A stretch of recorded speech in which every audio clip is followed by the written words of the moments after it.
Namaste and greetings. I, Swati Solanki, researcher and assistant editor at IMPRI, Impact and Policy Research Institute, Prabhav एवं नीति अनुसंधान संस्थान नई Delhi, extend my warmest welcome to you all to IMPRI #Web Policy Talk. Today, we have gathered for a special discussion on New India's economic transformation and Union Budget 2022 to 23 as a part of the series, The State of Economy #Econ Dialogue. The series is organized by IMPRI, Center for the Study of Finance and Economics. The chair for our today's session is Professor Mukul Asher.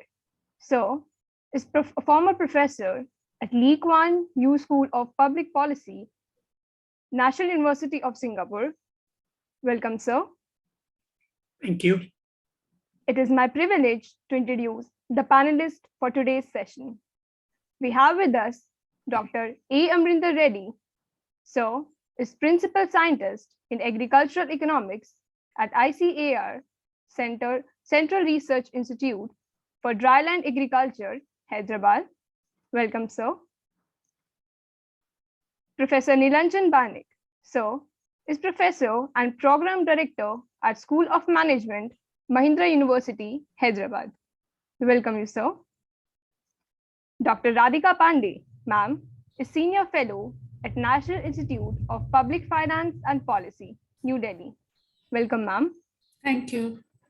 And V. Ramakrishnan, sir, is Managing Director at Organization Development, Singapore.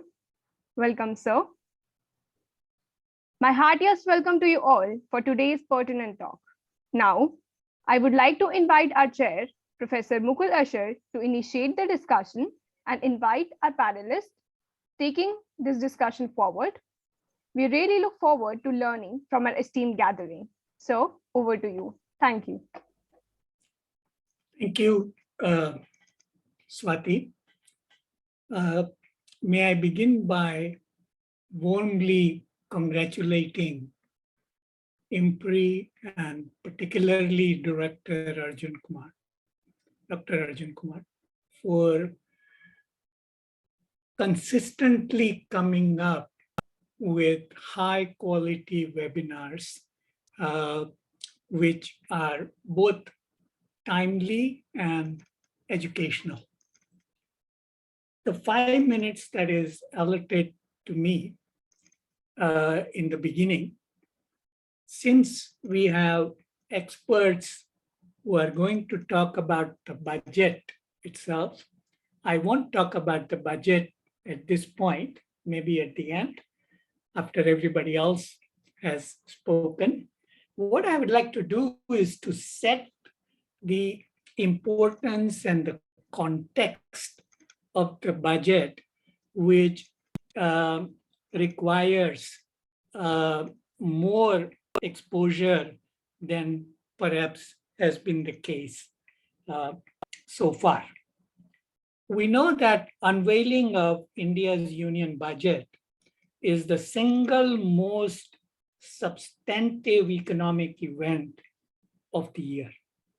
We take stock of the immediate past economic and fiscal performance, review macro and fiscal trends, scenarios, and initiatives for future readiness of the country. It should be noted, however, that economic and social policy initiatives are undertaken throughout the year. So it's not the budget. So anybody analyzing the budget should have woven in the various initiatives throughout the year. It also involves the analysis of the union budget, also involves a whole set of complementary documents with the union budget, which are on the website. So what are some of those documents? Annual financial statement, finance bill, macroeconomic framework statement, medium-term fiscal policy, come fiscal strategy framework, output outcome framework for various government schemes, and implementation of budget announcements. So these documents go together when budget is analyzed. Another very important document, but unfortunately not read widely, is the economic survey. Economic survey of India is presented in the parliament the day before the budget. This year, the 442-page survey was presented on 31st January. The survey usually has a specific theme. For 2021-22 survey, it is what is called the agile approach to addressing COVID-19 pandemic challenges while reviving the economy. And the survey, as I said, deserves to be read a lot more widely, also among the academia, the researchers, and should play a role in parliamentary debates. What is the agile approach that this year's economic survey suggests? The agile approach that informed India's economic response is based on feedback loops. When you do something, you must build a feedback loop to improve real-time monitoring of actual outcomes, flexible responses, safety net buffers, and so on. Planning matters in this framework, but mostly for scenario analysis, identifying vulnerable section, understanding policy options, rather than as a deterministic prediction, which was usually done before. So the survey's GDP forecast is a range, 8 to 8.5% for 2022-23, not one number. And that's good. That's progress in economic reasoning. There is also, besides the main survey volume, a revamped statistical appendix, which is designed to facilitate the agile approach. This is a good new innovation. The appendix has 5 separate tables of high frequency indicators, HFIs, such as new subscribers to the Employees Provident Fund, volume of e-way bills, monthly GST revenue, domestic air traffic, and host of others. So you can only do an agile type approach. You are getting high frequency indicators. The survey emphasizes process reforms, comprising simplifications of the processes where government involvement is essential. And these reforms are designed to reduce transaction cost. This is different from deregulation, involving significant reduction or ending government's role in an activity. So I was glad to note that the emphasis on process reform is prominently evident in the budget speech, in the budget proposals, and in the finance bill.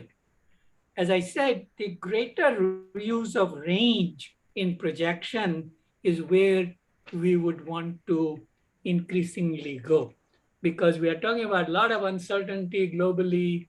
There may be how the pandemic, there may be new pandemic, energy cost, changing geopolitical things. Everybody talks about it and comes up with one number as a projection, which is not quite consistent with the earlier one.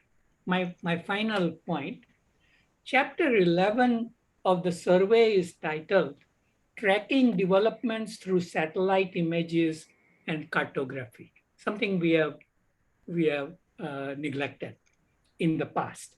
This makes use of new technologies to obtain accurate and timely data for policy making. And this area, and I refer you to that chapter, this area could become another sector in providing economic opportunities, including for exports, for manufacturing and services as well.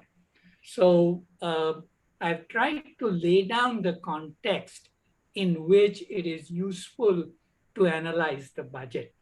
Now we go to the experts and we start with Professor Pandey for her remarks. Thank you very much. Thank you.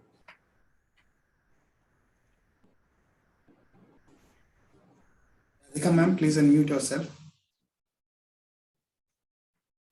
Thank you, sir.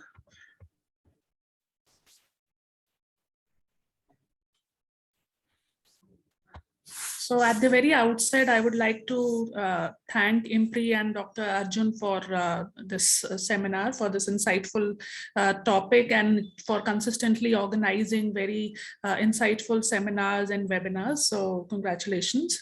I will just begin my talk by talking about some key takeaways from budget. So I'll just give a preview of some of the highlights of the budget and then briefly talk about each of them. Next slide, please. Yeah, so some of the key takeaways, I mean, one of the big points from the budget has been its big push to Capex to promote infrastructure and job creation and growth. And it's very important, as Professor Ashar pointed out, to look at the context within which we are talking about these developments. And if we look at the context in particular for the big push to Capex, investment has remained anemic, and we have seen private investment remaining weak for quite some time now. From 2011-12, we have seen private investment remaining weak through various indicators. If we look at, say, CMI Capex data, which talks about projects under implementation, announced projects, they have remained, after peaking at 2011, we have seen not picking up to a substantial extent.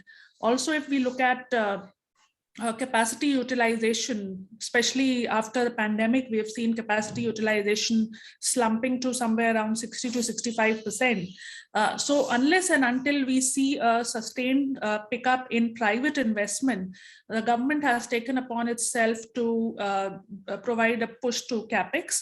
And that's a very positive move, because Capex provides a multiplier impact on growth, employment creation and growth.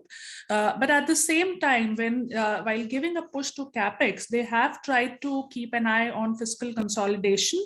So we'll talk about some of the medium-term fiscal consolidation numbers, which they have to maintain. It's not that just for this year, but looking at the 15th Finance Commission recommendation, we see that they are on track on reducing the fiscal deficit to 4.5% by FY26. The other important highlight has been the extension of relief to MSMEs. So we see that there has been a push to growth through Capex, and on the other side, to promote the sectors that have been adversely impacted by pandemic. They have tried to extend the relief, especially through the credit guarantee schemes and revamping the CGTME, the entity which provides guarantee. So they have tried to provide relief to MSMEs, and indeed some of these programs have worked for them, though there is a scope for further improvement in identifying the beneficiaries and to look at the impact of these on banks' balance sheets. But if we look at preliminary studies that have been done on the impact of ECLGS, we see that it has benefited MSMEs. Particularly, there's a study by State Bank of India which says that around 14% of outstanding MSME loans was prevented from becoming NPAs by this credit guarantee scheme. In addition, there have been some tax rationalization measures introduced to promote Make in India, to promote domestic industry. and also some measures to promote private investment, primarily the extension of the subsidized corporate tax regime has been extended by 1 year for entities that the manufacturing sector entities that begin their business. They have been given this benefit of concessional tax regime of 15% by another year. Also, we see that though there were concerns that this budget could be used as an instrument to introduce populist measures, keeping an eye on the upcoming state election, but we do not see very many populist measures here. They are mostly long-term, medium-term measures to promote growth, to promote job creation, infrastructure. One of the things that we see is that the outlay on subsidies has been pruned in this year's budget on all three kinds of subsidies. Though, as Professor Asher pointed out, that there's always a scope for increasing these over the course of the year. But if we look at the budget estimates, and if we compare that with the revised estimates of the current financial year, we see that these subsidies have been pruned for both for food, fertilizer, as well as petroleum.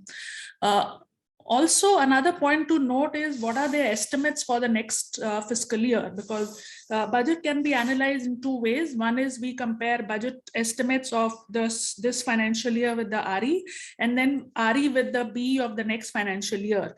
And we see that though we have seen buoyant growth in revenues, but for the next fiscal, again, the projections have been kept on a conservative scale for both the tax side, expenditure side, as well as the nominal GDP. So we'll just talk about some of these in a brief context. Next slide, please. So just a very brief outline on the Capex push. So we saw that there was an increase in capital expenditure by almost 36% to 7.5 lakh crore, considering that in private investment still remains tepid. Even the RE of the current financial year saw an increase of Capex from 5.54 lakh crore to 6.3 lakh crore. Now, this is the budgetary outlay, but if we couple this with the grants in aid for creation of capital assets, which are given to states, the effective capital expenditure comes to 10.68 lakh crore. And the main medium through which they are trying to spend capital expenditure or outlay capital expenditure is through the Gati Shakti Master Plan, which is an integrated digital platform for 16 ministries to implement and monitor their infra projects. Now, one of the main impetus of this has been on the construction sector, though there are other things like the civil aviation, drone, but a main plank of this Capex has been on construction. And what we saw during the pandemic was that a lot of jobs were lost, particularly in the construction sector. So some of this Capex will definitely help in boosting the job growth in construction. We'll talk about some of these schemes in the next slide, but before that, in addition to the central government states have also been incentivized to boost their capital spending by providing them rupees 1 lakh crore of interest-free loans, particularly for capital spending. So this will not be used for revenue, but for capital spending. Next slide. So there is a big push to construction, and we've seen in the economic survey there's a chapter on infrastructure which talks about how particularly this government has tried to increase not only the coverage of national highways but also the pace of construction per day. So that momentum they want to pursue in the current year also, and using that as a medium of job creation. So for this budget, the national highways are projected to be increased by 25,000 kilometers. And for this, the outlay for NHAI has been projected to increase by whopping 133% in 2022-23 as compared to the BE of 21-22. So not only on highways, but also on other some of the other construction works like on ropeways, on rural roads program. There has been a massive increase in outlays. So Pradhan Mantri Gramin Sadak Yojana, which is a rural road construction scheme, has seen an increase in outlay from 14,000 crore to 19,000 crore. Plus, there has been a boost to housing. Pradhan Mantri Awas Yojana saw an outlay of 48,000 crore, and they want to target construction of 80 lakh houses in the coming financial year. Now, all these schemes have not only they themselves have the potential to promote job creation, but the fact that there are forward and backward linkages attached to them, because when there is greater push to highways and road construction and housing, it also leads to increase in demand for raw materials like steel, cement, and so on. So that also will lead to a push to job creation in the other sector. And there has been a study conducted by NIPFP on employment effectiveness of Pradhan Mantri Awas Yojana.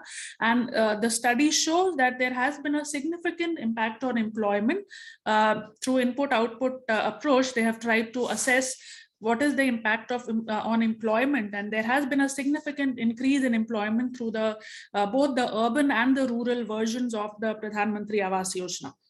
Next slide, please. On the MSMEs, we've already just spoken about. So there's the ECLGS has been extended to provide credit to 130 lakh MSMEs. It has already provided, and now they want to, the target is now 5 lakh crore from 4.5 lakh crore. And particularly this will be used for some of the sectors like hospital enterprises, which have been hard hit by the pandemic. In addition, there are some other measures also to help the businesses of MSMEs, particularly the custom duty exemption to secondary steel, MSME steel producers for steel scrap. In addition, they have also, the FM announced that there will be some improvements in the payment infrastructure because MSMEs are plagued by the delays in payments. So that is something that needs to be worked on.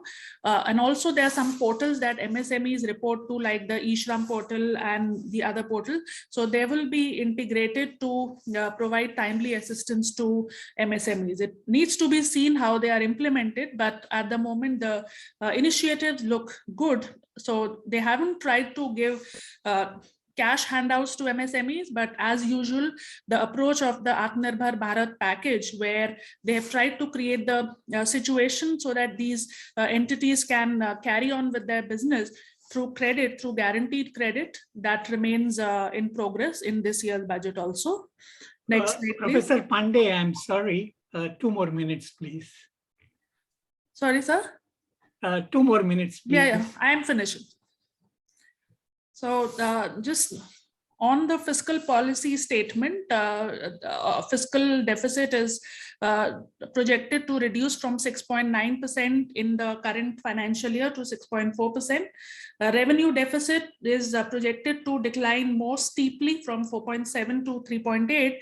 And if we see from the pandemic year, there has been a substantial reduction in revenue deficit. So while capital expenditure has seen an increase, but they have tried to reduce the deficit by controlling the revenue deficit. The point of concern here is the central government debt, which was earlier projected to decline from 21-22 onward, but we have seen that there has been a marginal uptick in the central government debt to GDP ratio, and this needs to be seen what will be the trajectory of decline, because as we've all seen since the budget, the bond markets have been very nervous, and we have seen the yields on 10-year bonds rising. So the concern is that the government's borrowing program has been more than anticipated. Next slide. So this is just On the conservative estimates, what we've seen that tax revenues are projected to increase by 9.6%.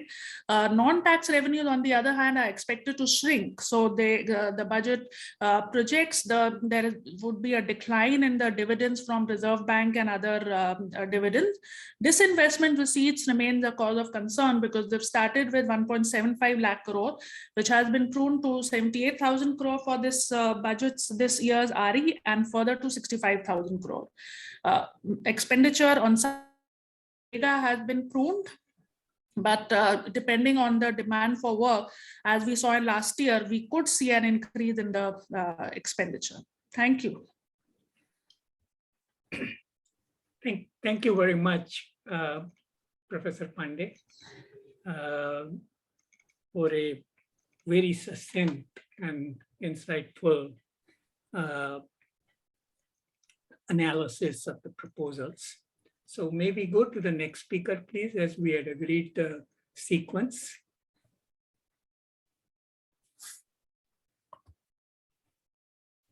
Professor Reddy. Yes.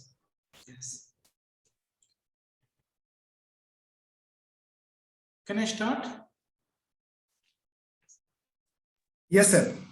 Please go ahead. Thank you for IMPRI for inviting me and conducting this very webinar on a very important topic. Actually, this is a transformation. So I will start with how the Indian economy transformed over last 75 years, and Minister told that it is the starting point for next 25 years. So how this last 25 years evolved our economic policy. Basically, when we got independence in 1947, we are all, very poor country. Poverty is more than 50%, and incomes are very poor. Private sector capability, state capabilities are very, very low. With that base scenario, the Jawaharlal Nehru and those periods, government gave a lot of emphasis on public push so that the trickle down effects, through trickle down effect, this poverty will be eliminated. That public push, big planning, the big Navaratna type of public sector companies, promotion of IITs, promotion of Indian Institute of Science. So everywhere the public push is there, whether it's science and technology, whether it's the the production sector, or whether it is in the service sector. All the sectors, government came in a big way, and that process continued even in 1970s and the 80s. Slowly, since the 80s, that government thought that trickle down effects are not visible, private sector is not coming in a big way. During that period, there is a change, a shift in the policy towards give more liberalization type of thing, shift from license rush to more liberalization, and direct transfers to the poverty alleviation programs like Prime Minister Awas Yojana programs, housing, water, agriculture, all these incentive type of direct subsidies came in. So this process continued, and given a big lot of vibrancy to the Indian economy. However, still we are seeing those the same problems, same age-old problems are still there. For example, even 2015-16 Prime Minister is a big slogan, doubling farmers' incomes. So doubling farmers' incomes during that 16-17 is only the farmers' incomes are about 8,000 rupees per month, average household income, and probably doubling means 16,000 including inflation to maybe 21,000 or something like that by now, because doubling 2016 2022, this is the end period. So however, we are not able to reach that, even it's not a very short-term phenomenon, it's a long-term phenomenon. So during this 1990s to 2010 and 20, that the divide between haves and have-nots increased a lot. And this, keeping this in view, Government of India, this time what they have done in the policy, they even the chief economic advisor mentioned that barbell strategy. So you have to cushion these vulnerable sections, more poor sections, the farmers, laborers, with some sort of subsidies, government direct money transfers. These are all the schemes: housing, electricity, cooking gas subsidy, drinking water subsidy, all this, and FG Narega, food subsidy, and fertilizer subsidy. All this, direct money transfer wherever possible. So that is one set of safety nets, building on the safety nets. And other one we are seeing in this budget is the big push for infrastructure, as Radhika mentioned. There is a lot of push for this public infrastructure, mainly the roads, railways, so many, the entire list is there. She also mentioned already, but this, roads, that 7 engines of growth, PM Gati Shakti, that energy, this roads, railways, airports, mass transport, waterways, ports, logistic infrastructure.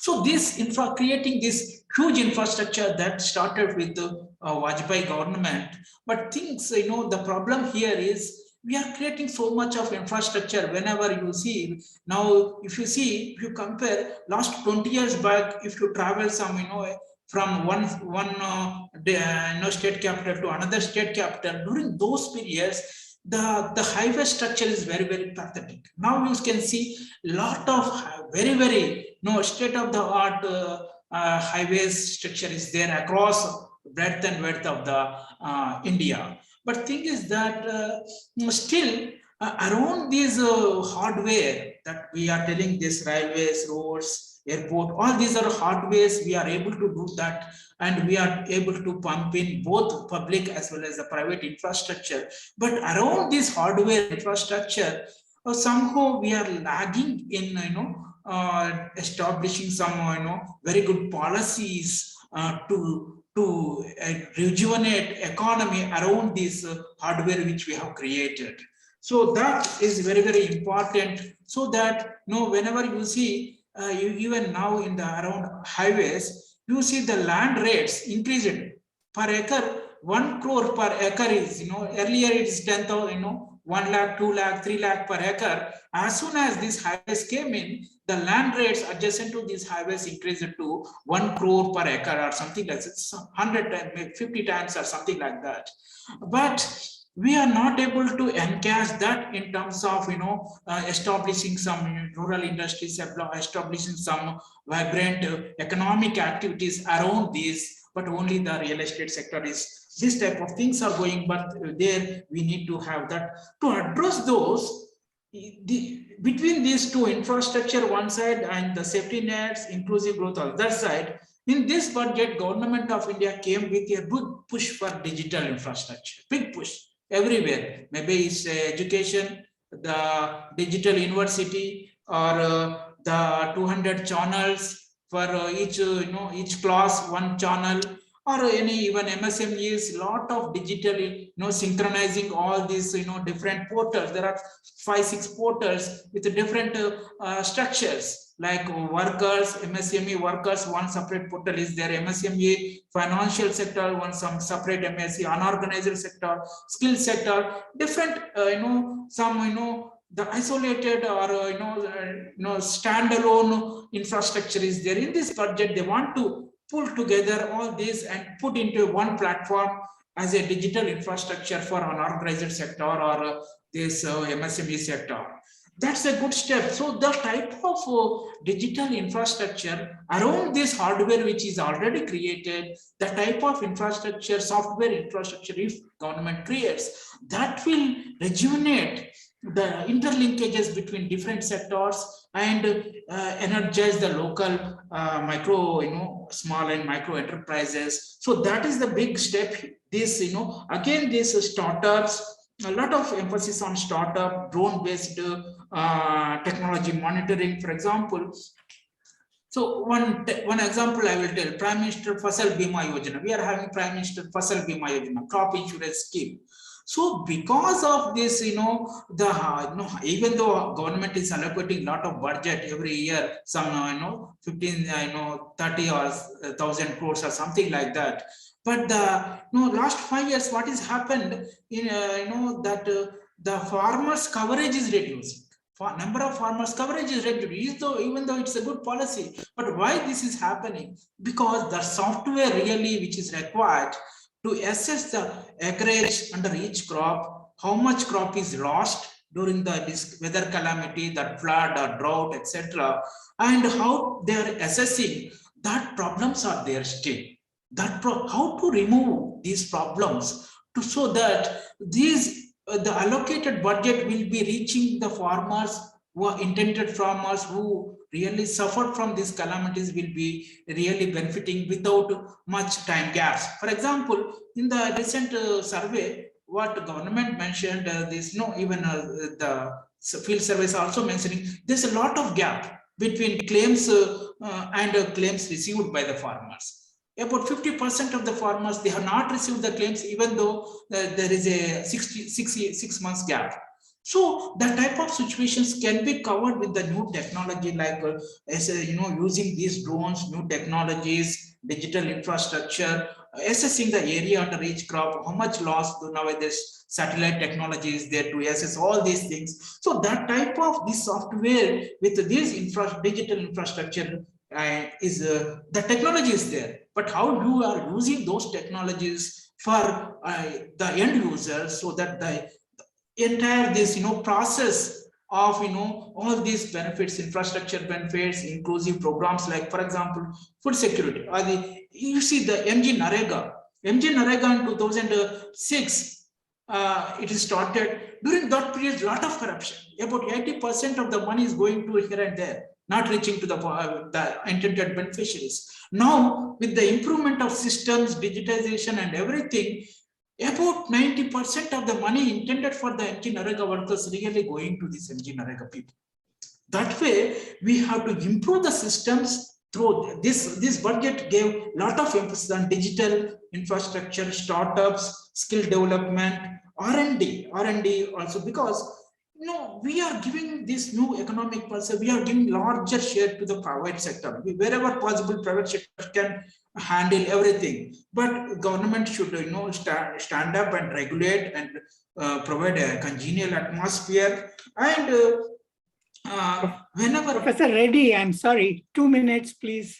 So these three pillars. One, this infrastructure, big push is there, and that hard structure is already created and it is in the process of creating. We are lagging behind developed countries, even developing countries. China, when compared to China, we are lagging behind a lot. And also the inclusive goals, social safety net, that is barbell strategy. There, one is social safety net, giving very buffer to these people, and infrastructure development and also to push the private sector, crowding the private sector. So that way it is a very, very proactive budget, because as Radhika also mentioned, a lot of budget allocations for this, for example, food subsidy, fertilizer subsidy, direct money transfers, they have not increased. Although the budget is not increased in the infrastructure sector, even health sector also budget is not increased. So overall, this budget is pro private sector, pro infrastructure, little bit reduction in the social safety nets, but I think it is not gone to these popular schemes, especially keeping this long-term view, next 25 years. I think probably this is the very good budget, putting some very strong base for India's infrastructure and digital infrastructure, especially to at least for next 10 years. It is a very good direction this budget gave. Thank you very much. Thank you for such a sweeping analysis. since independence of the fiscal policies. May I now invite Professor Banik?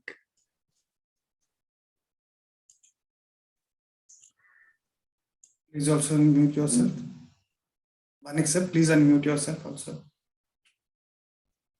Yeah, thank you, Professor Asher. And first of all, thank you, Arjun and the IMPRI team for organizing this budget. And if I may request you to share the PowerPoint slides. So what I'm going to do is, after listening to two of my previous speakers, I'm going to start with few inputs, which is some of the good thing about the budget and some of the not so good thing about the budget. And therefore, from the policy side, what the government and the policymakers can do to make the budget more impactful, because budget is a one-day phenomenon, but over a period of next fiscal year, the government can intervene in some meaningful way. So next slide, Arjun. So as I said, that I'm going to touch upon with some good and not so good things. So one of the good things which have been appreciated and which has a direct implication on the growth and which has been talked about in length by both Professor Pandey and Reddy is there has been an increment in capital expenditure from 2.2% of GDP to 4.1% of GDP. The other thing which has happened, and something I've been writing quite a bit, is for long we were dealing with the inverted duty structure in India, which means if I were to produce my final output for export, because the landed input price of some of the importable items are higher, and that was happening because of high tariff rates, the Indian exporters were not getting competitive edge in the world market. So for the first time, I also personally see there has been some tax rationalization in terms of bringing the input tariff, which goes in the production of final output, in particular for the items which are linked with the production linked incentive schemes. For instance, if I'm talking about mobile handset, or for that matter, if I'm talking about textile industry. So for instance, the duty has been reduced for electronic circuit board, which goes in the production of final output, namely some of the electronic items that we use day-to-day activities. Even for this methanol and acetic acid, which are critical input for manufacturing textile items, those duty has come down. And also the other good thing about the budget is the revenue expenditure, because you have two types of expenditure. The capital expenditure is, as some of my previous speakers were mentioning, has to do with allocating towards infrastructure, housing, potable drinking waters. So that has increased, which is a good thing because it has got a huge multiplier effect. For instance, when if you look into the growth trajectory of Singapore, and Professor Asher is here, who is working or was working in Singapore for a long period of time, one will notice that during 60s, Singapore happened to be a aggregation of few villages. So what government decided at that point of time was to give some loan to the people in Singapore so that they can start building the houses. And some of the study shows that the multiplier effect, so if government is spending 100 rupees towards building house, the multiplier effect for building house is almost 2.5 times, which is actually creating around 250 rupees in the economy. And government also get tax out of that once the housing project gets completed. So in terms of an increment in capital expenditure, therefore I say it's a good thing because government is allocating resources which has got multiplier effect, both in terms of creating more income as well as employing unskilled labor, in a way that if I'm building some rural road, I might as well use the unemployed laborers, unskilled laborers, which which also can compete with NREGA kind of scheme, So these are the good things. Revenue expenditure is put on cap in the sense that some of the unproductive, what we say, investment, for instance, running the government department, or for that matter, giving salaries and wages. This is kept under control, which is a good thing. So these are the good thing about the budget. So the outcome of the capital expenditure, as has been talked about, is we are hoping that it is going to bring ease of doing business. Why? Because there will be more road, there will be more other capital increment, for instance, building ports and airports. This hopefully will lead to spur in manufacturing, because once you have better roads and infrastructure, your competitiveness increases. And as I mentioned, it will also lead to job creation, both on part of the manufacturing sector as also on part of the government. So these are the good thing, and that we are hoping that is going to bring. So if you can go to the next slide, which is, now if I look into the other side of the argument, which they are saying is, okay, the government has spent this much amount of money, but what is the guarantee that it will lead to increase in capital consumption expenditure? As you all know, that consumption expenditure is the most important component of GDP, explaining close to 60% of the GDP. So if I am, there is something called Keynesian marginal efficiency of capital, which is basically saying that as an investor or as a producer, what is more important to me is to find out whether their people are spending more money. Otherwise, what is the use for me to invest? And one of the most, I'd say, one thing which has been talked in not in a good way is the middle income people. Because there is no change in tax, reduction in tax, they are not going to get benefit, and therefore the purchasing power of this middle income group, or for that matter, the low income group, is not going to increase. And if that happens, no matter how much the government is spending money towards creating a better infrastructure, manufacturing sector will not participate. Private manufacturing sector will not participate. And therefore, this multiplier effect of creating jobs and growth that we are talking about may not happen. So that is one of the critical comments which came in terms of what can be a spoil sport. The other thing is about the land acquisition. I come from the state of West Bengal, and I've personally seen that even now, when the government is planning to connect Calcutta with North Bengal or the city of Siliguri, much of the project work in terms of building road has been stalled, and that is because of government is not able to collect or acquire land, because one of the state policy is they are not going to go after people and ask them to give land. So that is also a function of the state policy, which is outside the purview of the central government. The third thing, and this is, I think, what Professor Pandey briefly touched upon, and I myself has a question on this, because the fiscal deficit has increased to 6.8%, if this particular capital expenditure is not implemented in a proper way, or there are some corruption in the system, it might lead to inflation. Although, as Professor Pandey was mentioning, the bond yield has gone up, and that has to do with the fact that there is no clear direction from the government or from the finance minister as how she is going to borrow this, or how she is going to get this money, So therefore, after looking both the good and not so good factor, my overall rating of this, I would actually give 8 out of 10 if I were to rate this particular budget, looking into what has happened in terms of the growth prospect.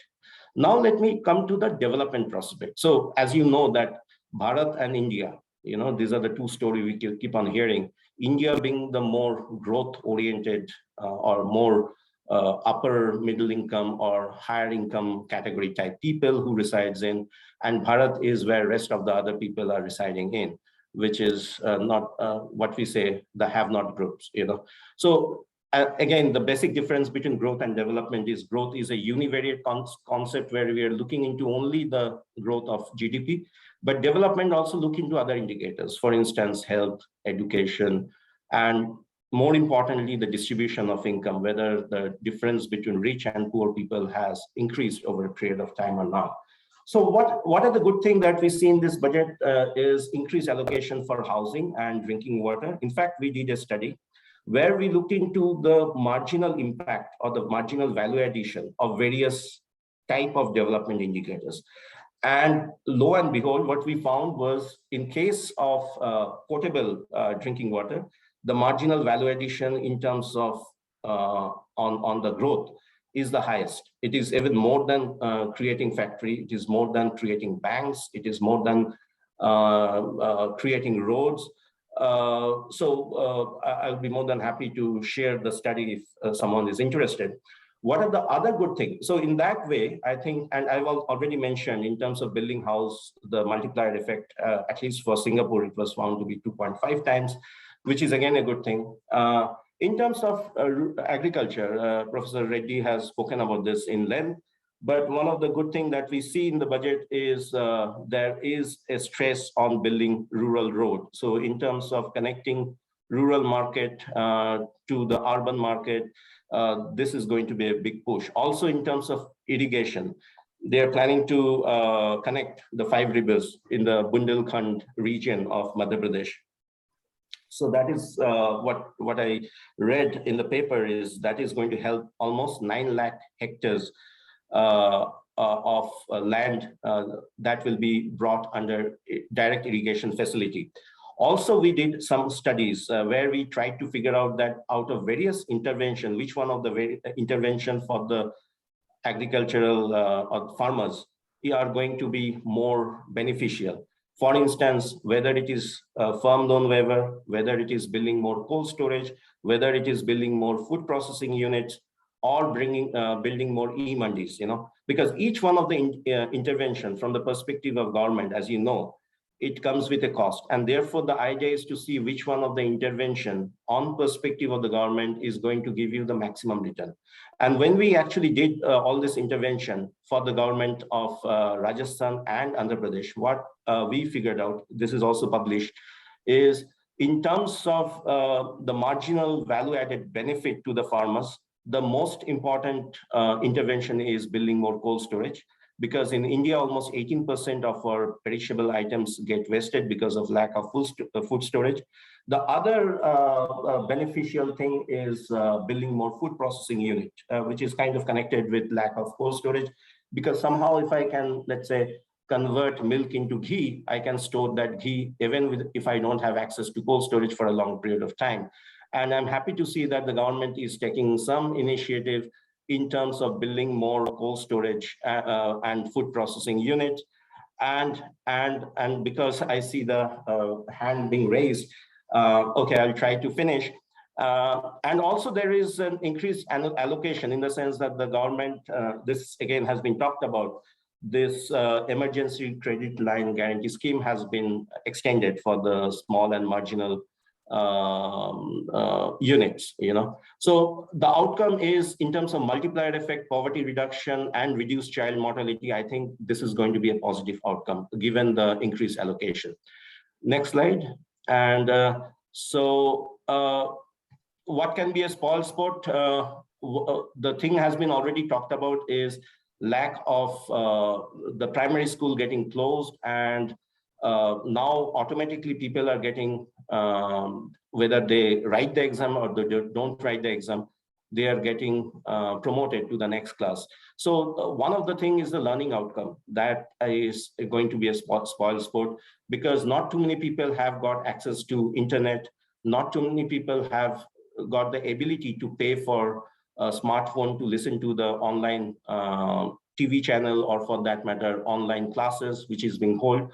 And there are lots of studies to suggest that the return on schooling for each year of education, meaning that as you graduate each additional year, you are going to get almost 8 to 9% of benefit. So that is something which I think can be a small sport. So my overall rating on the social expenditure would be 5 out of 10. And now I come to my last slide, which is what can be done. There can be some innovative interventions. I wish I have some time to talk at length, but let me be very specific with two of them. One is plug and play infrastructure, where government is actually developing a parcel of land and asking the private parties to come and set up their industry. This has been the model in Vietnam, Cambodia, and other places where I visited. Basically, the government also earn money. So the government is providing infrastructure in terms of electricity, internet, water connection. So it's a total, it comes in a total package, and they're also giving single window clearance so that you are giving more incentive to the private manufacturers. So government does not have to pay from their pocket. So government is actually acting more as a facilitator. The other thing is for the various social activities. For instance, in West Bengal, we find that lots of dole is being given. Somehow, if we can connect, for instance, right now, Tamil Nadu government has started with the scheme where they are asking the local women to come and educate the primary school children who are actually not getting access to school because the school is closed. So the government is paying for that. So somehow, if we can connect the dole program with the existing government welfare scheme, I think that is also going to increase the productivity. And finally, create a venture capital or private fund for MSME, where basically, because one of the complaints that we keep on hearing from the MSME sector is lack of access to finance. So somehow, if we can ask the venture capitalist fund to create a funding from where the MSME can tap their fund, it will be helpful. So I'll stop here in the interest of time. We'll be happy to talk more about this. Thank you. Thank you very much, Professor Banik. You have made some of the insightful comments, including the responsibility of the states, and take some accountability by the states to also cooperate in India's growth process. It's not just the union government problem. It's also the states have to deliver as well. Okay, finally, we come to Mr. Ramakrishnan. He has been an entrepreneur. He has run industries in Indonesia, Germany, elsewhere, manufacturing industries. He is on the several boards of listed companies in manufacturing area in the South. So it would be interesting to hear the industry, business, and a management consultant perspective on the budget. Ram, good afternoon. Please. Good afternoon. Thank you, Mukul. Thank you, IMPRI. It's been quite revealing and learning. And I thank you for the opportunity to participate. May I have my slides, please? Okay. Can I share screen? Yes, sir. Okay. Okay. I won't go through all my slides. I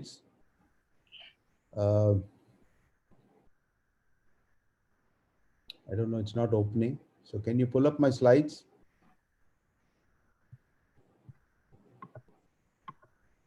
Yes, I will try to. Sir, keep trying. Go to share screen. Is your file open? Yes, my file is open. Is it now visible? No. I've gone to share screen. I'm bringing it, sir. No problem.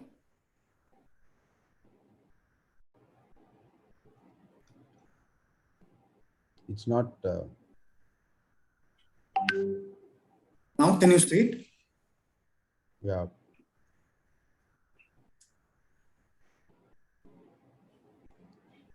Can you see it now? Yes. Okay. Okay. I won't go through all my slides. I'll be asking you to switch slides by number. The reason, as I mentioned to you, is I try to develop a logical theme in the whole idea so that it can be coherent when I talk. Could we go to the first slide, please? Next slide, please. Well, the session really talks about transformation versus change. And as we have learned in delivering more than 100 management development programs in Singapore under the very able stewardship of Professor Usher, there has to be a lot of clarity on what transformation and change is. Transformation is an irreversible process and it requires a base of rethinking. Whereas change is essentially a change of state. I can convert water to ice or to steam, but I can't transform water. And the question that I asked myself when this theme came is, how transformatory has this budget been, especially from the point of view of manufacturing? And I'm going to focus on that theme and not meander too much. May I go to slide 4, please? Yeah. See, manufacturing is a very, what can I say? It looks very attractive. It looks very slick, right? And the capital investment that's required, I think the significant standout in the budget, as all the other speakers have pointed out, is the increase in capital commitment by the government. But if I take the ICAR of 4.5 overall for India, which means nearly 40% more capital is going to come into the country.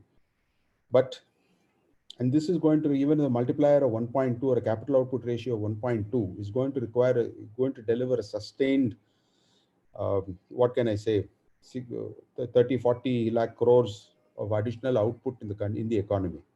Exact numbers fail me because I don't have the savings, the gross capital formation savings, but once that is clear, we will be able to estimate the sustained rate of growth that this will trigger. Obviously, we will add year on year. The unfortunate thing is, in manufacturing, the ICAR is nearly 6, which means money going into manufacturing is not as, capital going into manufacturing is not as productive as in other sectors, the services sectors. Now, particularly in MSME, which forms a third of the manufacturing output, I'm going to use that as an example and illustrate the issues and challenges that face us, and is not, to that extent, I would say this budget is not very transformative. Sure, the transaction costs have come down. Anything to reduce the input costs, anything to reduce throughput, anything to improve productivity is welcome. But if your manufacturing itself is inefficient and non-productive, it's not going to be very beneficial in and of itself. Right, next slide, please. See, manufacturing, again, the data is all over the place. World Bank says it's 13% of our economy. CII says it's 11% of the economy. Be that as it may, it's around quarter of our GDP, 33% of India's manufacturing output. It provides employment, massive employment, and that's the singular feature about manufacturing that we need to work towards. It contributes to export. It's undoubtedly, and there's an opportunity to develop it, right? And the employment generate potential is huge. And increasing the share of MSME, let us take a very hard look at MSME in itself. It's going to be a bit cynical, but I'm coming from the view that I have spent years managing my own family business, which is an MSME, having consulted and worked with numerous MSMEs, as well as having worked with multinationals around the globe. So I'm trying to put together a composite scene for you. Next slide, please. Right. You see how insignificant the MSME contribution in India is. The actual number is not so important, but if you see the green versus the black, it is almost non-existent compared to almost every other country in the world. We need to ask ourselves why. Next slide, please. And it has not been a great employment generator. That again, you can see on a comparative basis, we are very poor, right? It's 8% of revenue versus 21% of jobs. It's hardly any labor productivity involved. Therefore, the issue of transformation is more of the same of manual working and labor is not going to deliver much for India. We need to mechanize, we need to automate.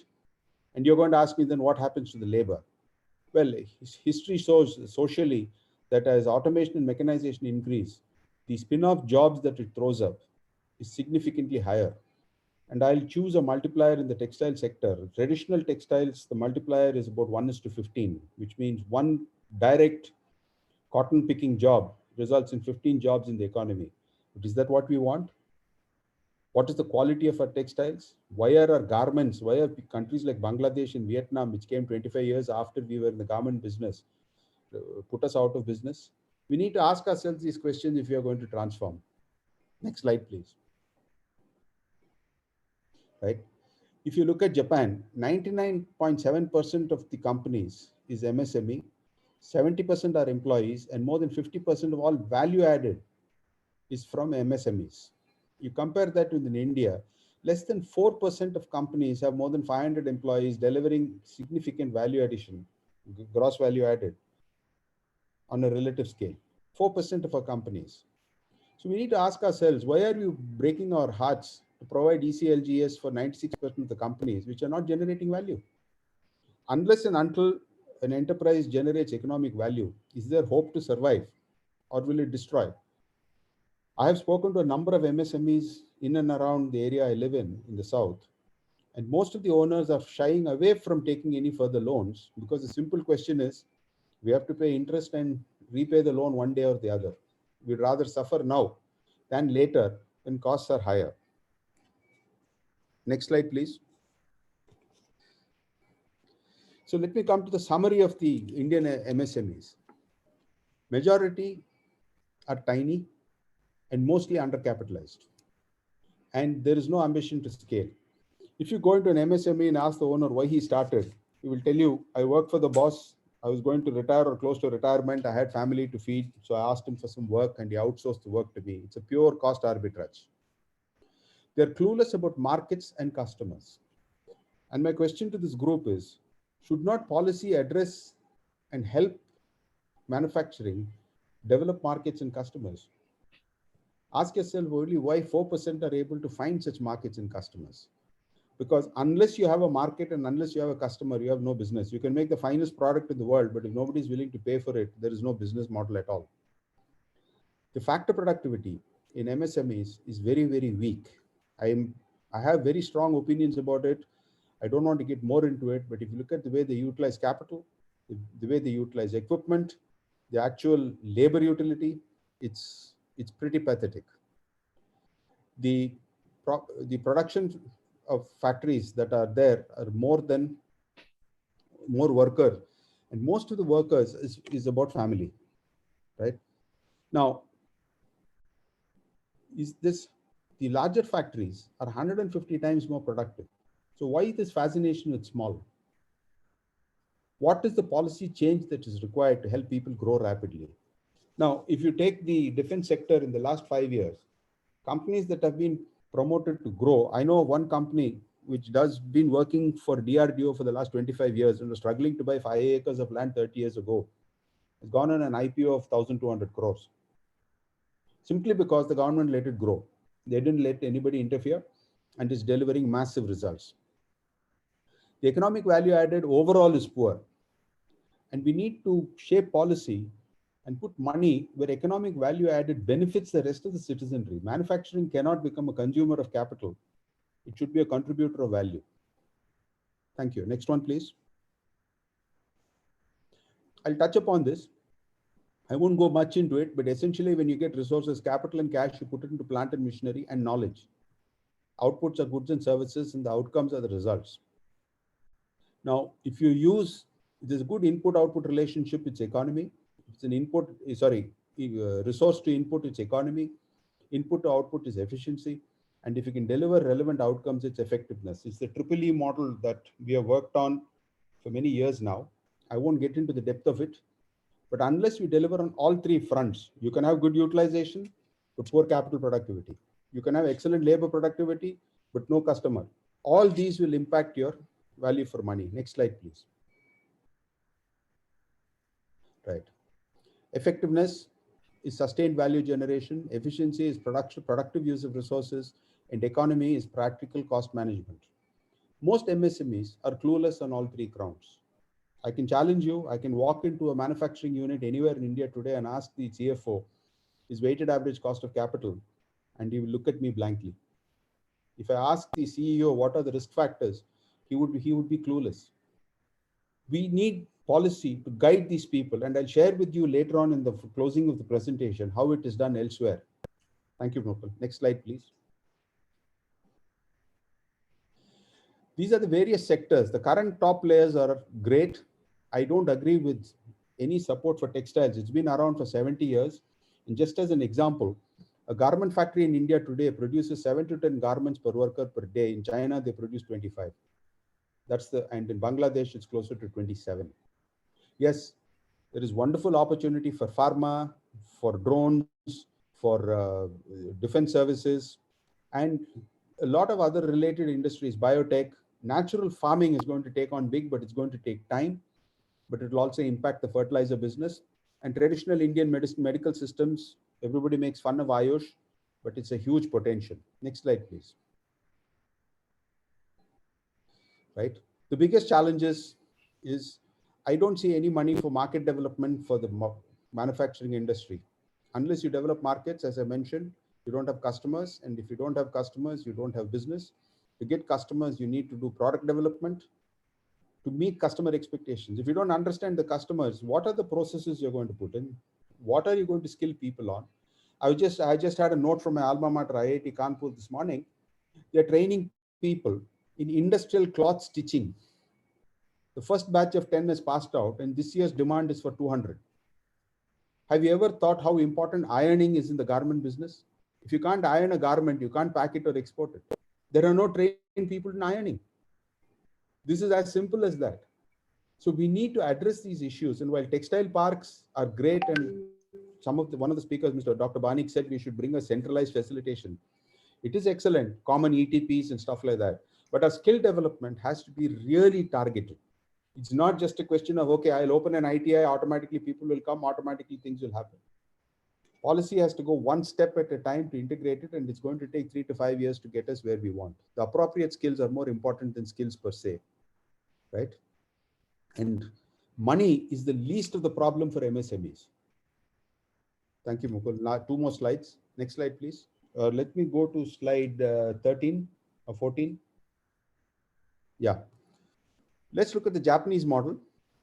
Next slide, please. This is a very detailed construct, which unfortunately the slide is very small. It can be zoomed in and so on. But essentially, the Japanese do not support an MSME. The first target is to make it viable.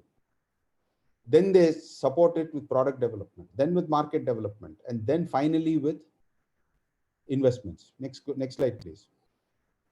The whole architecture is here. I've been working on this for the last 30 years because I've always wondered why Japan built a manufacturing industry in 20 to 25 years, whereas India failed in almost a similar period. And it's a surprise to people when I tell them that Toyota came to Hindustan Motors to learn about localization in 1959. And see where Toyota is and see where we are. So there's a solid Japanese model which can guide Indian development. And I'm sure we can go to the Japanese, given our very good relationships with them, and develop a policy construct, which will take maybe 3 to 5 years or even longer to develop a solid base. Then there's the German model. Next slide, please. The last slide. The German model is a lot more detailed, and it is 700 years old. It's the Hanseatic model going back to the 13th century. Now, the way I have worked in Germany for a year and a half, I worked in a couple of small industries. The way they value the employees, it's all family owned, family managed. They value the employees, they have relationship over generations. They are the technological backbone of the large players. BMW and Mercedes-Benz don't develop the technology. It is the small players who develop the technology and sell it to these big boys, whether it is in tires or turbos or engine or fuel or lubrication. It is a solid construct. It's a bit difficult for India to replicate it because even though we started out the ITIs based on this model, the ethos that is there in Germany is very different. So in conclusion, next slide, please. All that I would say is knowledge, capability, competence. These are valuable resources, but these are not available in plenty in the country, and policy should be directed towards developing them. Manufacturing can transform because it can have huge value-added work, right? But supporting industries like textiles and auto is a massive consumer of capital, and imports. People are probably not aware that 60 to 68% of a car or a motorcycle today is imported. Steel, electronic components, lubricants, aluminum, copper, cabling. So we need to be very hard-headed about what areas of manufacturing to select, how it is going to be encouraged, and take a solid step back, evaluate what is it that has to go into the ground today for manufacturing to be productive 3, 5, 10 years down the line. In that context, I would say the budget, while it's very encouraging, still needs a hard relook and to facilitate what is going to be a very important sector for India. Thank you. Thank you, Ram, Welcome, sir. for your comments and analysis. We have now heard from 4 of the panelists, all the 4 panelists. Our participants have been very patiently listening to the panelists. So before I say anything, may I now invite questions, comments from the participants.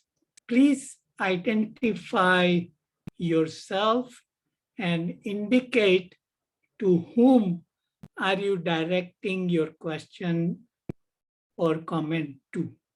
Thank you.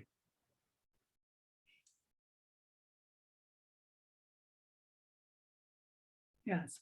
Swati, would you like to coordinate that? Sir, I'm here. Yeah, okay, Arjun. Yeah. By Biswajit Mandalji, and that was to Prof. Reddy. Why Manrega allocation got reduced? It should have been increased rather, because instead of more emphasis on DBT like PM Kisan, Manrega is better to incentivize the marginal strata as well as enhancing natural resource base. And sir has also tried to reply there. Would you like to stress on that, Prof. Reddy? Yes. Actually, this during the lockdown period, it's a MG Narega. Basically, we all know it is a demand-driven program. So during these last 2 years, because of the pandemic and also because of the reverse migration, many laborers moved from urban areas to villages, and they are mostly engaged in MG Narega works. That's why the MG Narega budget, because it's a demand-driven program, the budget is increased beyond the budgeted allocations. Budget allocation is maybe some 60,000 or something like that, but the actual spending is more about near about 1 lakh crore rupees last year. So actually the thrust of this, an assumption, government assuming that during this year, probably there will be less demand for this MG Narega works, because both rural as well as urban economies will revive, and again the unemployed people will be and who are reverse migrated to rural areas will go back to urban areas and engage in economic activities rather than demanding for MG Narega works. However, given that the minister and economic advisor also mentioned that it's a demand-driven program, we have kept this budget this time. And as I know this, again our chair mentioned that agile strategy, as and when if there is some third wave and fourth wave, severe fourth wave of pandemic, and there is some again a reverse migration to rural areas, if there is a demand increase in the rural areas for this MG Narega works, probably the budget, they will also increase the budget depending on the local conditions and situation. But overall, it is true that this budget gave slightly little emphasis on this social safety net type of programs. Just they increased about 5% or 10%, entire agriculture as well as rural budget, rural allocation, even health sector also not much increase. The more emphasis they have given for this infrastructure and also digital economy. Thank you. May May also point out that for unskilled labor, rural and urban construction offers a natural route for better paying jobs. Because, with Amarender, you're getting 205 or 206 rupees a day for a limited number of days. And I can tell you in the areas where I live in here and I move around, there is a serious shortage of labor. Even at 800 rupees a day, I can't get a gardener. Right? This is a reality. So maybe there is a trade-off. While undoubtedly the social net is very critical during very difficult times, I think if construction work can kick in, that alone will absorb a very significant portion of the unemployed work. I don't have the numbers of the percentage. Normally as an engineer, I prefer to deal with hard numbers. The sense that I'm getting is that migration has already started towards construction and labor activity. I can't get a plumber, I can't get an electrician, I can't get a gardener. All these were available 6 months ago on call. Today, it takes them 7 to 8 days to turn up for a simple thing. So I'm going back to my old days of changing taps and washers and stuff like that. And I think the self-help itself is becoming a major. Okay. May I make a sort of larger analytical point? I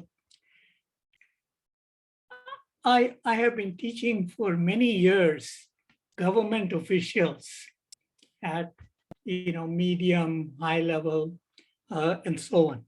One of my favorite questions to them is, when is a subsidy program successful? So they would say, yeah, when we increase the subsidy, when more people get the subsidy year after year, then it is successful. Then I say, here is my answer. My answer is that the subsidy is successful when the subsidy amount reaches zero, when it's not needed.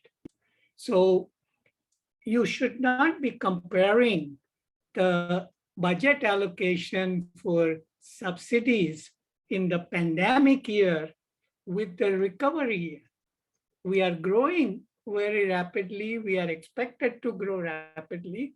And we would ultimately want to reduce this subsidy level.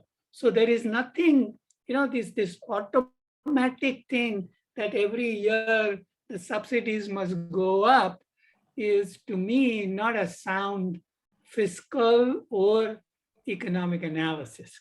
But we can leave it for discussion at a later stage.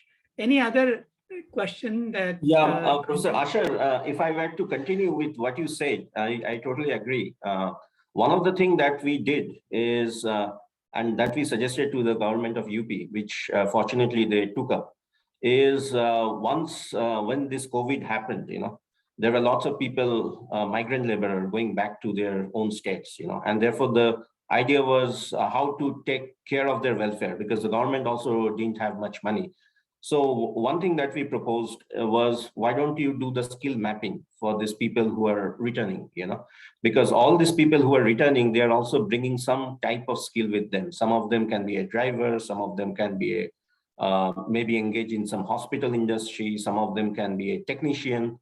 And therefore, it's quite important, which I'm happy to share, at least the government of UP did, is they did a skill mapping and they tried to actually use the skill set of the people who are returning back. So this is just a quick comment. Yeah. Right. I have, yeah. And then Swati. I think that's brilliant. Yeah, sir, shall we take more questions now? Yes, please, because I think I would like the audience to participate. They have been very patient, and all of us have had some opportunity to contribute. So now it's the audience turn. Right. So let me ask one question to the panelists that it was not very clear on the roadmap towards more of the revenue side also, or the credit side, that what is going to be happening to GST reform or petrol prices. So I think I just wanted to ask all the panelists, what do you think about that, and from where we are also financing going ahead? Because earlier there was a lot of talk of municipal bond, this time green bond, but how that is being streamlined, there is not much clarity. So how does panelists think that this budget has any signals towards that? And also the nature of capital expenditure, I'm sure you all have much touched upon, if you can stress on it. Swati, you want to bring your question? Yes, sir. Thank you, sir.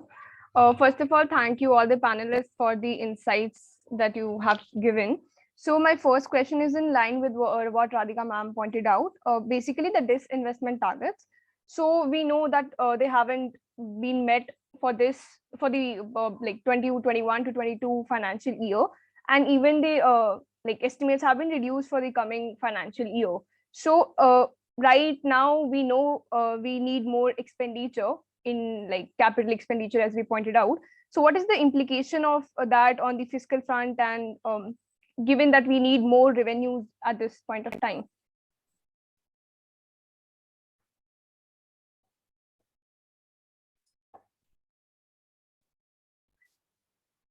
Okay. Like I have two more questions. So like as pointed out by Ramakrishnan sir, so manufacturing is a sector with core challenges and is like a core sector. So how will we able to solve the crippling issues and bottlenecks if the focus hasn't been on skilling and training in this particular sector, as the need arises with new technologies coming in? And in line with the same, like social expenditure hasn't been very significant in India, if we talk about, and this has been one of the reasons that India has been ranked among the lowest in terms of social indicators. So how do we address these pertinent issues that we know they have long-term impacts on the economy, and what should be the way forward according to you? You want me to take that question, Mukul? Sure. See, manufacturing, we have to understand that, I'd go back to what Peter Drucker said. A business exists for only two reasons: to find customers who are able and willing to pay for the product that you produce. Which means manufacturing has to understand what customers within India and overseas are willing and able to pay, right? Now, simply by producing something and presenting to a customer and saying, look, here is what I make, please buy, is not relevant. We'll have to understand it, and I'll give you a very crude, typical example, which I use very frequently. If I go back and ask anyone here, how many dhotis or kurtas did your grandfather have? You will say 3, 4, right? You ask yourself what your father had, maybe 10. I won't ask what your daughter has, but if you look at your son, he will have 45, 50 t-shirts and six different tennis shoes, and still want the 7th and the 8th and 9th and 10th different watches. This value migration is something that manufacturing businesses need to understand. Why is the automotive industry now in a rapid phase of change? It's because people my age or Mukul's age were content with the Maruti 800 or a Honda Civic. Younger generation wants an electric vehicle.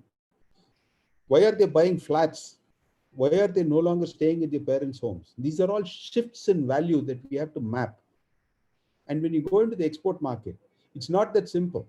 If you take a garment, I have worked very closely with the garment industries. Every 3 months, the fashions change. So the Indian manufacturing infrastructure, roads, electricity, data communication, does not permit a design to be completed in 6 to 8 weeks. How can they deliver in 4 weeks? So the composite effect of all the infrastructure that we produce must be towards increasing throughput. That's a concept that Indian transport industry, manufacturing industry, and services do not understand. What do I mean by throughput?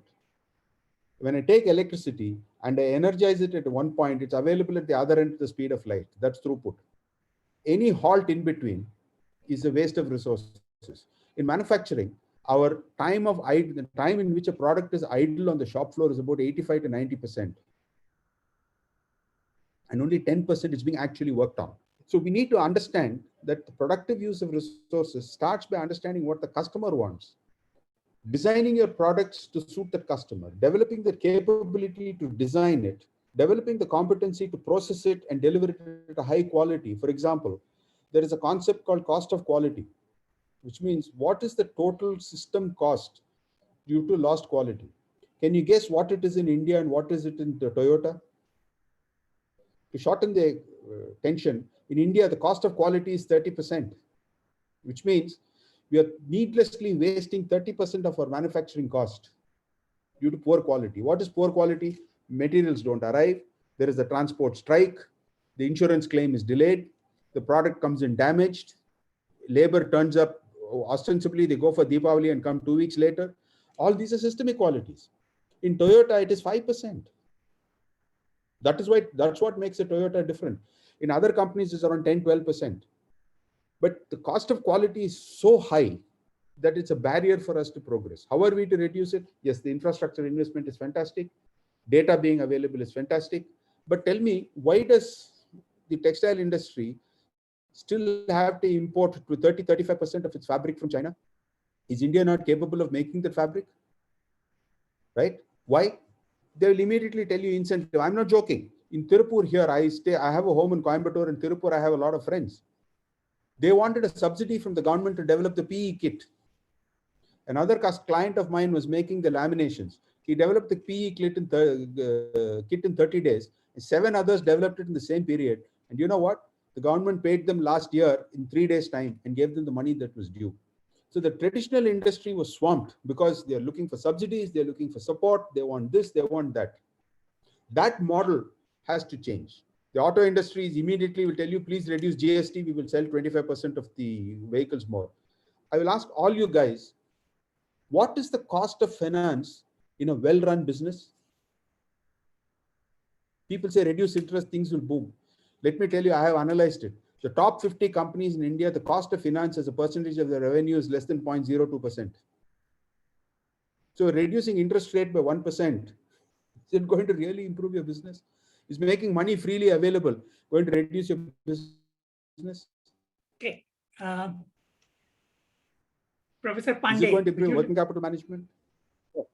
Yeah. No, I'll just cover one aspect, the social aspect to it. Okay. Can I respond to the disinvestment question? Yeah, please. Ram, you can come back again at a later stage. I understand. I get carried away. That's fine. That's fine.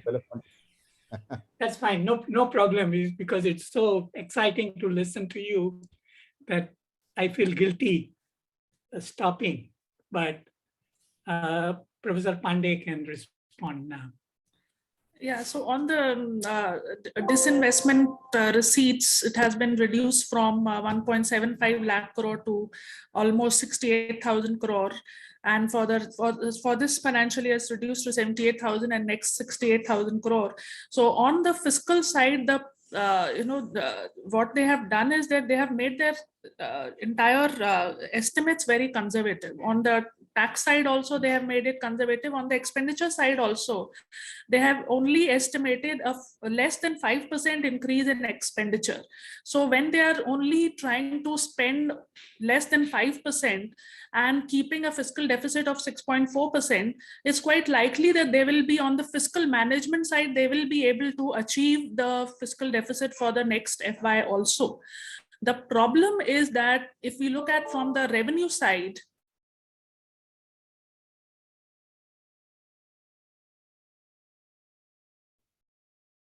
we lost ma'am's connection. Okay. Meanwhile, we have Biswajit Mandalji. So please, briefly, if you can put your question. Yes. Could you identify yourself, please? Thank you, sir. This is Dr. Biswajit Mandal. I'm working as a principal scientist at ICAR National Rice Research Institute, Cuttack, Orissa. So it's my privilege that I've got an opportunity to interact with you. My one concern was about MNRGA that has been discussed in length. And another question that means concern with regard to that inequality, inequality in income or whatever maybe, means access to basic resources, health, medical facilities, and your social safety program, whatever may be. And Professor Banik was mentioning about that, duality kind of thing, that is Bharat and India. So I mean to say there should be some concrete step to reduce that distance between Bharat and India. But in this budget, I think there is no enough efforts was made. So I wanted Dr. Banik to elaborate it further. Yes, Professor Banik. Yeah, so basically, if I were to state some data, NCAER, they did some consumption expenditure survey, and which is taken as a proxy for income, and what they found is only 1%. Means if I'm looking into the per capita income, it's around $2,200, which is around 1,50,000 rupees per capita per annum, and almost 80%, and this is quite striking, 80% of the Indian population are actually earning less than that. So that was quite striking to me, although this is the latest figure which I can get. So of course, what Professor Mandal is saying right now makes sense, in the sense that you have a widening disparity. And to me, if I were to look into one particular intervention which will hopefully reduce this, it has to be investment on education. Somehow you have to build that scale, because that is the only thing. I myself belong to a middle income family. I was raised as a lower middle income family. The only difference I can see myself talking to some of you right now has to do with the fact that I was fortunate to continue my education. So one of the intervention, and therefore I keep on stressing that this closing down of primary school is doing long-term damage in terms of creating human talent or human skill. Because as I said, if I look into the return on primary school and the return on the secondary school, these are the highest. So some of the studies are suggesting it's as high as 8%, which is basically more than the fixed deposit rate of interest that you get. So to my short answer would be somehow ensure that we have taken steps for our higher secondary school, but we need more IIMs, more IITs. That also government is doing. But at the same time, you should also ensure that in terms of primary education, you are delivering quality education. Without that, I think we are going to miss the bus. Thank you. Thank you. If I may suggest, Professor Mando, last year's economic survey, they had an excellent graph which said that higher economic growth reduces poverty, and growth and poverty are highly inversely correlated. But growth has very low correlation with inequality, because inequalities arise from variety of sources. For example, globally, one of the factors that is affecting inequality is the easy money policies of the central banks, where the interest rates are very low. If your interest rates are very low, the savers on fixed deposits, others are being penalized. Where would they put their money in? They would put their money in the stock markets, in Bitcoins, in other housing, real estate, other assets. Those assets to begin with are unequally distributed, and therefore it is raising inequality. So the central bank monetary policies are a big contributing factor. There are others, and I don't agree with the vocabulary of Bharat versus India. It's a false dichotomy. Every Indian is Indian, and we need to develop every part of the economy without dividing and subdividing the country. one of the excellent examples that we are seeing in UP is one district, one product scheme. And that is not saying you are in Lucknow, so you are India, you are in this place, in Purvanchal, so you are Bharat, and so on. They're saying you are UP, and we are going to develop all. So one of the things needed is to change our mindset to think about India and think positively rather than thinking about dividing the people and the country. Sorry, I feel very strongly about it because mindsets are very important, whether the glass is half full or half empty. Better to look that it is half full, how to make it 3/4 empty, rather than always complaining that it is half empty. Sorry, Ram, you have a comment. Just a very curious statistic which has fascinated me for years. What percentage of the Indian population reads English newspapers? Let us assume that the English speakers are the Indians and the vernacular speakers are the Bharat. I know Mukul, I understand Mukul's point of view. I share that. I'm not a Tamilian. I'm an Indian. I'm a Bharatvasi. I don't like to speak Hindi, but I will speak Hindi because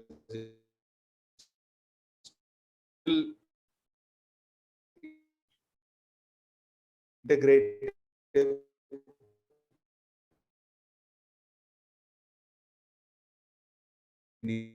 English, right? I read, I speak Hindi paper. And you know what's the viewership thing? It's just seamless as far as I'm concerned.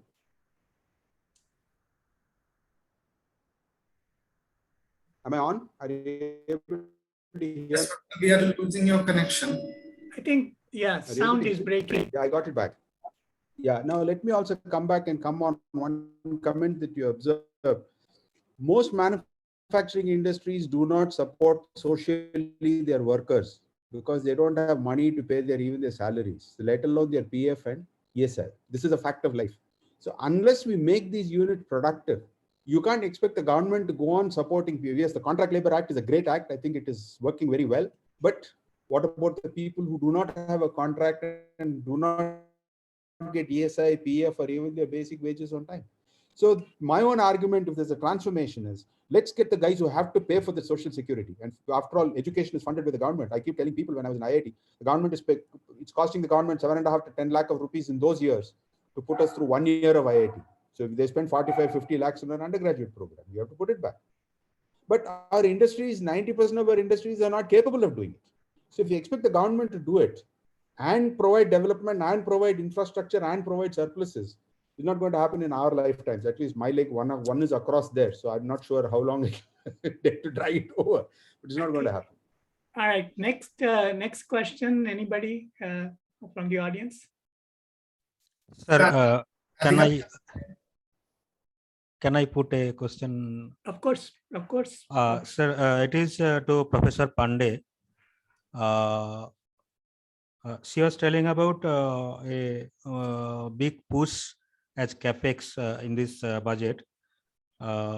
So my concern is whether it is expecting to trickle down its beneficial effect to all the sections, means along with the creation of infrastructure and other facilities, its benefits can go to up to lower level, means that equal pace, or I mean to say whether lower level of people also can get the facilities. Yes. So, see, if you look at the Capex Push, some of the schemes that that have got enhanced allocation are belonging to the construction sector. And if you look at the construction sector, most of the people who are employed in the construction sector are the informal labor. If you look at the quarterly employment survey, which is now released by the Ministry of Labor, for the last two editions, what we've seen in that construction sector does not have regular employees. It mostly has casual laborers. So if there is a policy push given to the construction sector through a number of schemes, like Awas Yojana, through road, through highways, it is to provide employment to the vast section of the informal labor force. And during the pandemic, one of the main challenges was that the jobs losses were very acute in the construction sector because we saw there was a reverse migration from urban to rural areas during the lockdown in March 2020. So as a result, the government had to enhance allocation to Manrega to cover some of the reverse migration of labor that had moved back from urban to rural areas.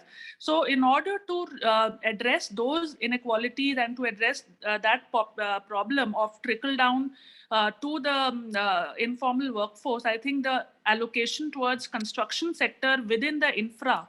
So on the one side, it is going to create assets, but on the other side, it is helping in, it will help in creating jobs, and that we've seen in some of the empirical the studies that have been conducted on the effectiveness of these schemes. So job creation is definitely the agenda for the informal workforce, and that is what we see in the construction sector. So we do see trickle-down effect. The only hiccup is, again, the implementation challenges, how quickly those schemes come into effect.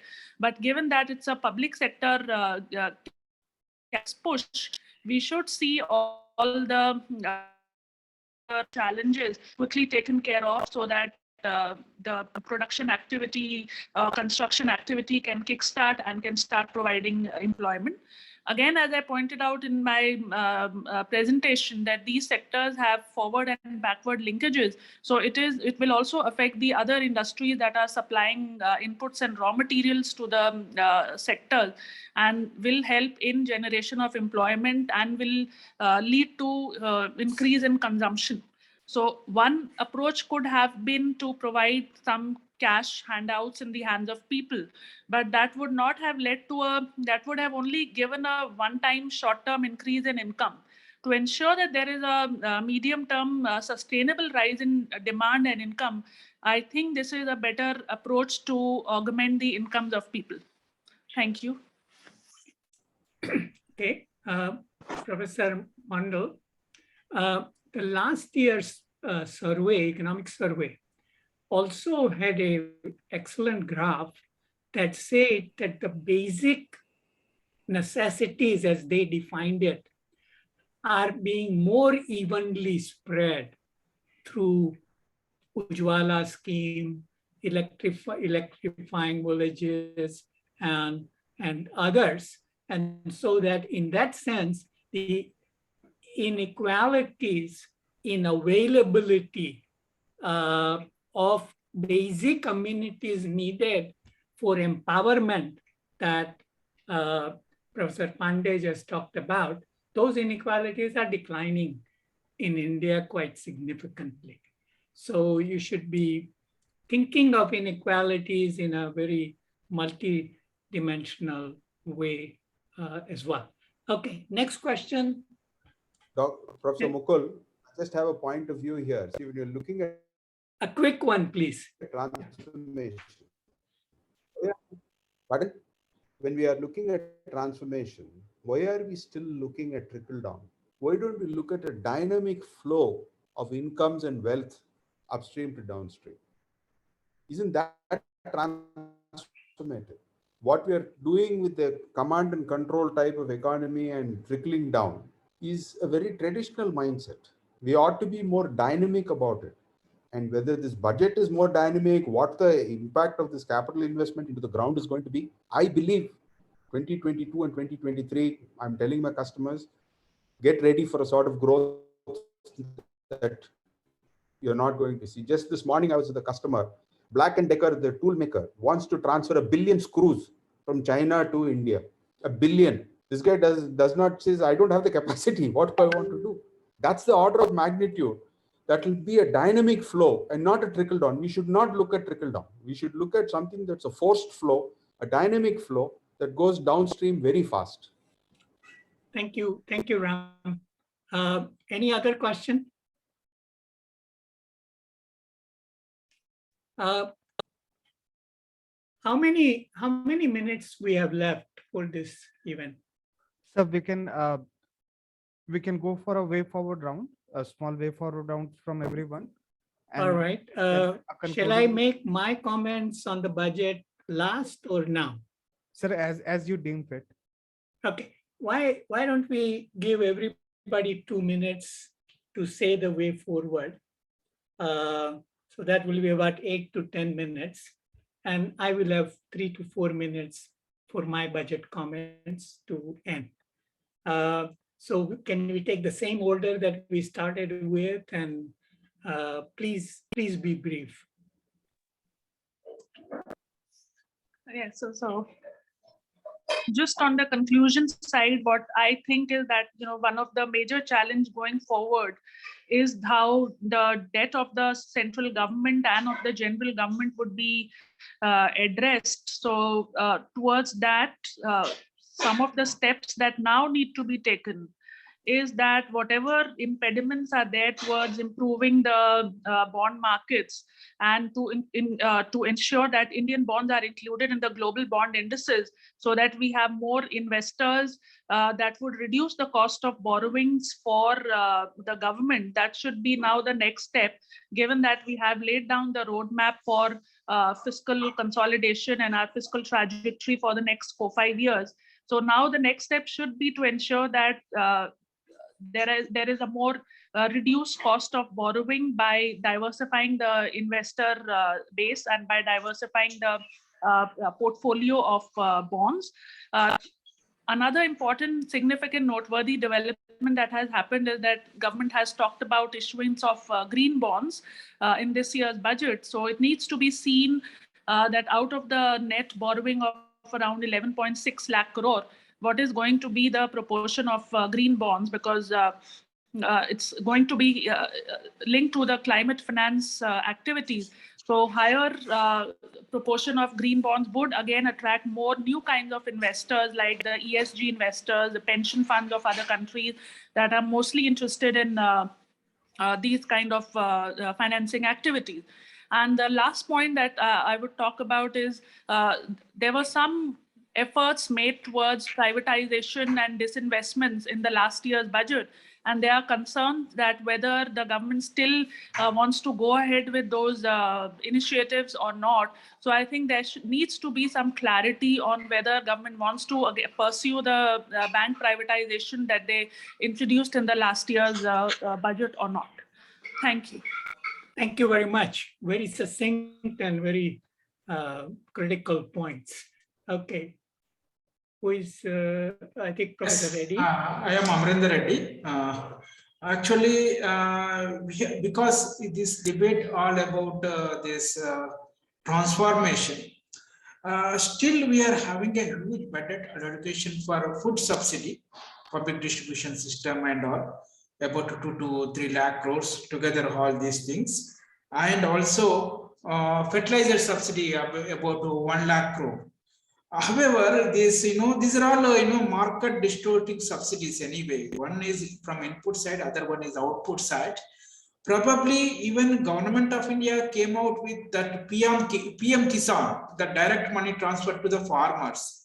Across the world, even all the developed countries, even some developing countries are moving from a guaranteed minimum support price, guaranteed price towards direct money transfer, so that these market interventions will be pro market friendly and it will not distort the markets. So we also probably slowly we had to shift from this MSP oriented policies to PM Kisan, direct money transfer to the farmers. And one way, because we cannot do all of a sudden, because over the years MSP for paddy and wheat only perpetuated some political interest and vested interest. We have to do step-by-step process. That step-by-step process should start through because PM Kisan, the allocation under PM Kisan is not increased much this year, this budget. Probably one way to link PM Kisan allocations or budget allocations, markets of money support, direct money transfer to the farmers, linked to the inflation or input prices, linked to input prices, so that slowly you can remove that subsidies given to the fertilizers. So that in future, if you reduce the fertilizer subsidy, automatically PM Kisan assistance will be increased. Farmers will not agitate to this type of reforms. So one way you increase, the PM Kisan assistance. The other way you can reduce the farmers, fertilizer subsidy, etc. So that there will not be any agitation from the farmers as well as the consumers in the long run. I think that is the one way. And also basic infrastructure, as we have to push basic infrastructure, especially the inner rural India. That is very important. Now we are covering only national highways, etc. But if you go beyond just 20 kilometers, I know beyond that national highways, there is a big problem. Thank you. Thank you. Thank you, Professor Reddy, for very insightful comments. Professor Banik.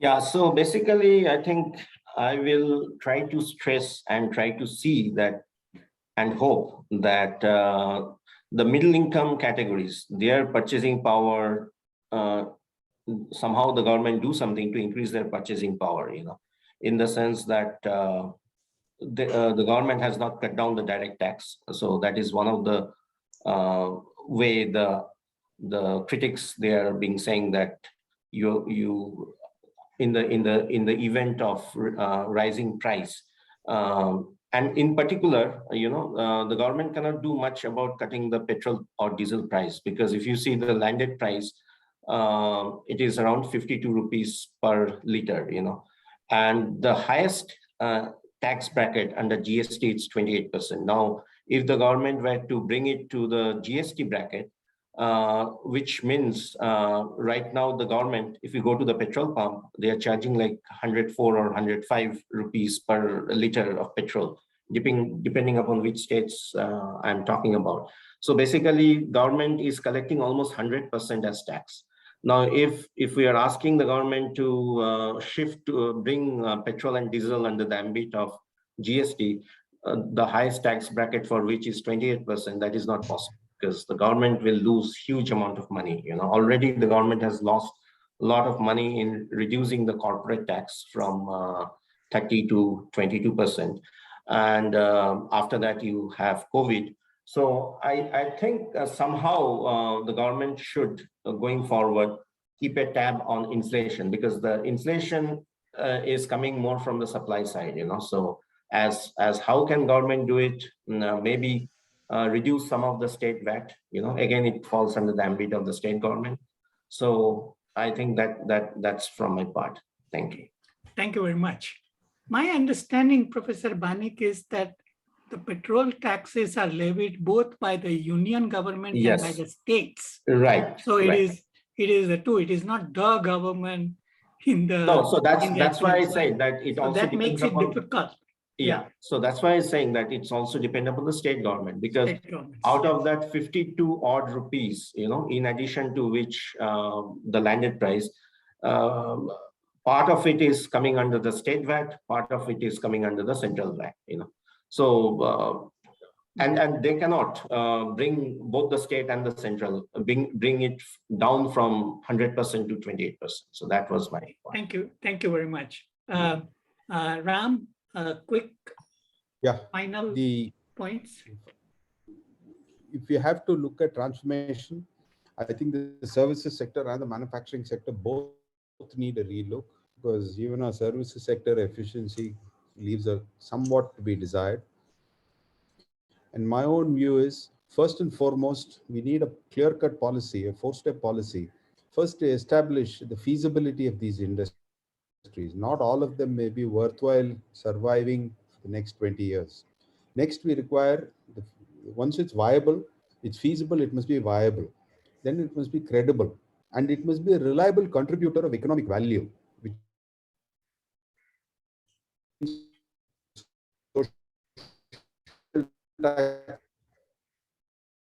is a paid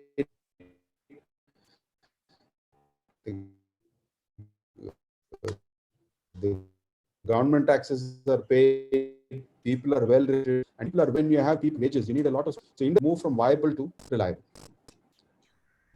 That's my 2 bits, Mukul. Okay, thank you. Thank you, Ram. Welcome. Dr. Arjun, may I make my final comments on the budget and then we can move forward? Yes, please. Okay. Lot has been said. I agree with many of the points. Emphasis may differ.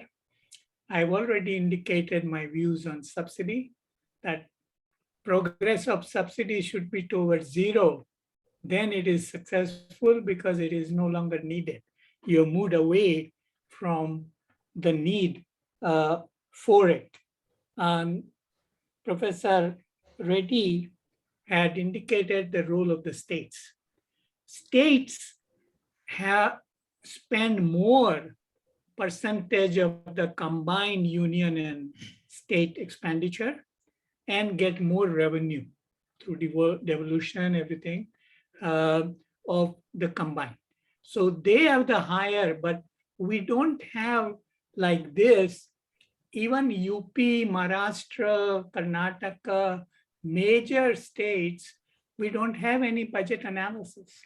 We don't have research institutes that look at the budget. And I encourage Dr. Arjun for you to have this kind of webinar on maybe a couple of states together when they present their budget. Now, in terms of the capital expenditure, one of the things that is important is how much do they crowd in private expenditure. So you could have capital expenditure that actually crowd out private expenditure, private capital expenditure, or it can crowd in. So that is the quality and that is the research that is needed to see. My view is that this budget's capital expenditure is likely to crowd in, but that is a deductive reasoning, not an empirical data-driven finding. And I would encourage people to do that. We talked about, one of the things I was surprised about by all the panel, that none of the panelists talked about one of the very important announcement in the budget, that India will issue its own digital currency. And it will tax cryptos and Bitcoins, others. So taxing is one part at 30% with no loss offset, provide some revenue. But the fact that RBI will be issuing India's official digital currency has a lot of significance that we need to consider. Finally, the external sector. The budget speech per se did not mention much about external sector, but a lot of implicit things and the complementary policies throughout the year are going to lead to significant rise in the export.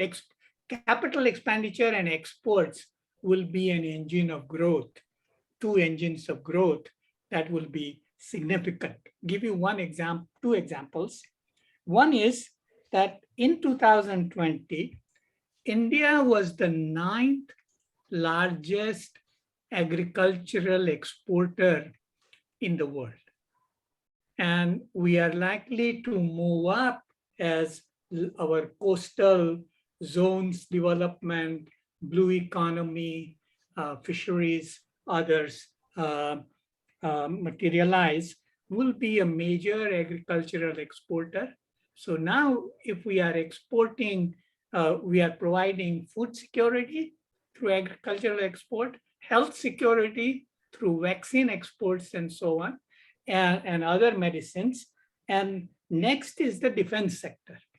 Today, we are 23rd largest defense exporter in the world. We should be in the top 10. And we have got now Bangalore, Gujarat, UP as 3, and Chennai maybe as the 4th. 4 hubs of defense exports that are coming up that we need, where we need creative diplomacy. And what Ram was talking about markets, this is what the diplomacy can provide. So our agreements with UAE and so on, with Egypt, now with UK, we have already concluded some rounds. All of these will augur well for that as well. Final point. Radhika mentioned, sorry, Dr. Pandey mentioned this, apologies. The last year's budget was the first budget that where the fiscal numbers, macroeconomic numbers, and the scope of the budget was credible. IMF has done a study that if your budget figures are regarded as credible, your borrowing cost could go down by as much as 40 basis points. And the FM has continued this tradition. One example, all of the losses of Air India are accounted for in this year's budget. So this deficit includes the losses the government has taken on Air India privatization. The divestment receipts, as was pointed out, are conservative. What I'm not so sure about is how would LIC divestment, which is on cards, which will happen, which is likely to happen in March from my sources. LIC will be the second largest market cap company after Reliance on the stock market. But of course, divestment is only 8 to 10% as of now. Slowly, it will increase. So we will get more from divestment as we move forward, and the balance between the public and the private sector, between the state and the market, between the entrepreneurs and polite word is others, that has shifted in a favorable way in all 3 cases. So I would give very high marks to the budget as to what it has proposed.